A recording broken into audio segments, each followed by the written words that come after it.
Siyabingelela sinamukele ekhaya lapho sichaza khona amaphupho.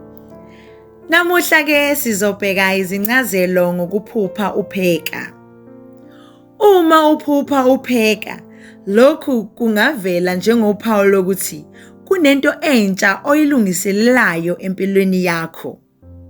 Leli phupho libonisa ukudala, ukuthuthukisa noma ukulungisa isimo esisha. Lokhu kungaba iproject entsha, umsebenzi omusha noma ubudlelwane obusha.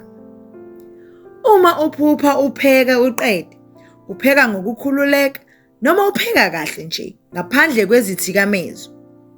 Lokhu kusho ukuthi izinto ozihlelile zizohamba kahle futhi abantu bazokuthokozela lokho ozokwenza noma ozokwethula kubo.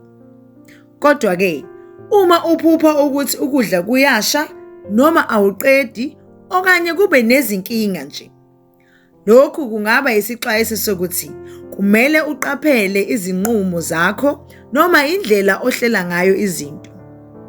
Kungenzeka futhi ukuphupha upheka kuchaze ukunakekela abanye, ngoba ukupheka kuhlobene nothando, ukunikeza nokwebelana. Uma uphupha upheka nabanye, kungaveza ukuthi ungumuntu onothando. Ngamafuphi, ukuphupha upheka kungachaza ukulungiselela ikusasa, ubuhlakani kanye nothando lokwabelana. Siyabonga, nisale kahle.